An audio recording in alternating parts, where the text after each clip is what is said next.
So your guys' routes, your primary route is Portland, Seattle. That's essentially what you told me started the company. That's what started the company, That's what the company's namesake is. SeaPort, Seattle, Portland. But you guys go also out like to Pendleton. We do. And who's flying out to Pendleton? Because to me, Pendleton seems like somewhere I think ranchers and, country folk and stuff like that, and probably not, why wouldn't they just drive? Who are these people? It's a painful 3.5-hour drive, depending on, the weather and especially in the winter. But they're going both directions. People in Pendleton need access to the National Transportation Network, and that's our primary focus, is to serve the people of Pendleton so that they can they can park for free in Pendleton and zip over to Portland, and then they connect, and then they go wherever they want in the world. But on the other end, there's a lot of professionals that need to do day trips. There's medical professionals, psychiatrists, therapists, lawyers that have practices in both Portland and Pendleton. And then with us, they can do day trips and do business and be back the same day. Okay. So Salem, you guys are just introducing Salem, and Portland to Salem, that's such a short distance. Would you ever consider like Portland to Dellsport? I mean, like with Google and stuff out here, is there any talk of that? Well, we never say no to anything without really fully vetting it. The Salem has some interesting aspects to it. It's once the state capital, and we are Oregon's only hometown airline. That we're the only one based here in Oregon. So we feel a special obligation to provide air service to our state capital when no one else is.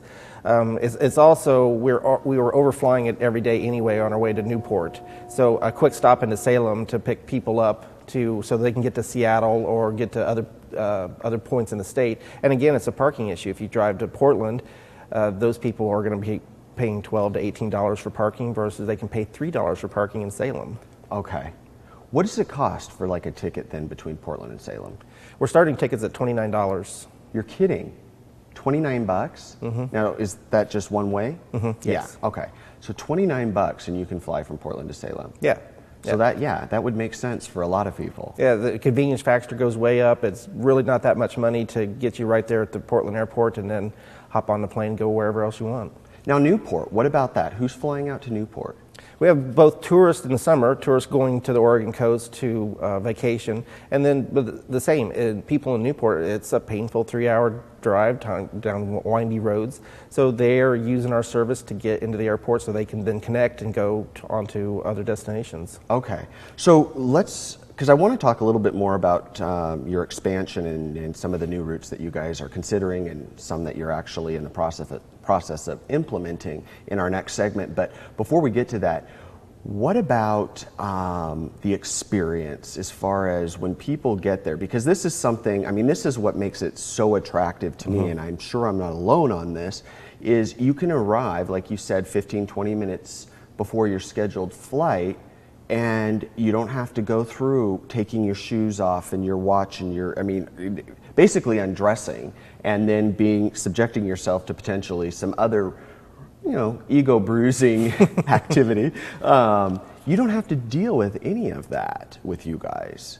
No, we do have many layers of security. It's very safe to fly on SeaPort, but we are not subject to the TSA per se. So their rules don't apply, although it's still very secure and very safe to fly on our airline. We do kind of kid, we keep rubber gloves behind the counter just in case you miss them, but most people elect not to have that treatment. Yeah.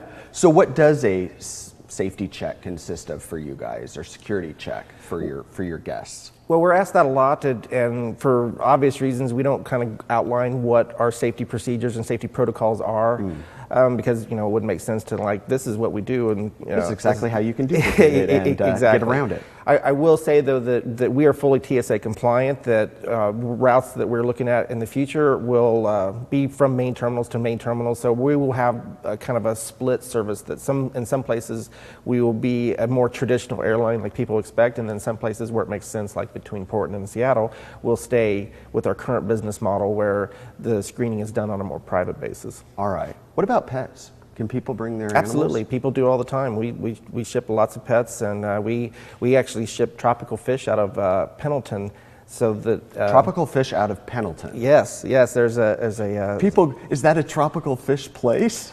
well, there's a very thriving pet store business, and that's a big segment of their business. And they never would trust shipping their live fish on any other carrier, but with us, it's such a personal touch, and we have grown trust in the community that they ship live, very expensive tropical fish on us. That's amazing. Yeah. Okay, getting back to the dog thing. So people is there an additional fee? Do they There have to is. have all the, the shots and all that stuff that are required on any other airline? Yeah, I mean, standard stuff like that. Yeah, it has to be an FAA-approved carrier, and there is an extra fee, but it happens a lot. People bring their pets. And are they actually in the cabin with the passenger? They're in the baggage in the back of the aircraft. Okay, but they're like, Yeah, they keep you because of running the loose, airplane, yeah. they're not underneath and No. all of that. So they're in a pressurized area and Yes. everything's good that Yeah. way. Okay, you have a lot of people that bring their animals? I think considerably, yeah. I think that's it's a service that we offer that people appreciate, and we do a fair amount of pet travel. So Portland to Seattle, going back to that, what's that flight time one way? 48 minutes. 48 minutes. Mm-hmm. Okay. And you fly 7 days a week, 7 flights a day. 6 days a week, 7 flights a day. 6 days a week. Yeah. Okay. But year round. Yes. How much does the weather, are you guys, because of the type of airline you are you subject to the same weather restrictions as some of the bigger boys, or can you fly lower and those sorts of things, or do you have any advantages that way? We have a few advantages, but primarily the same safety concerns that prevent them from flying prevent us from flying. So if it's not safe for one carrier, then it's not safe for another. And safety is our overriding highest directive that we follow, is that we got to get people there safely. So even though it's frustrating sometimes when we can't go, it's in the best interest of safety that we do that. Okay. How many people do you guys actually employ? System-wide, we're approaching 200 people. 200. Yeah. Okay. How many of those are pilots? I think right now we're about just north of 55 pilots. Really? Yeah. How many planes? 13. 13 planes. Mm-hmm. Okay. And we'll talk more, like I said, in the third segment about the routes, but because you guys you fly like to Memphis, which I want to talk to you about, and you also have an Alaska operation. Yes. Okay, so let's talk real briefly about the Alaska operation. How is that connected in with SeaPort? The Alaska operation was actually the genesis of the airline. When we were looking at the best ways to get SeaPort off the ground, up and running, you can either start from scratch with all that paperwork, or you can just go acquire one that exists. Wings of Alaska, based in Juneau, Alaska, has been in operation since 1982 and had a base of service to rural communities and had just a wonderful tradition. So SeaPort Air Group acquired Wings of Alaska back then, and then we just rebranded it for the lower 48 and added the PC-12 operation, and that's kind of how it grew. Okay.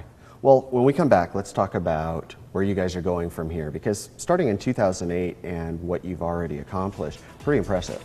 So we'll find out where SeaPort Airlines is going in the future. Be right back. When we return, It was a phenomenal route for Horizon for many years, and as what happens with companies like Horizon and SkyWest is they get larger and larger aircraft, so they have to retreat from these smaller markets.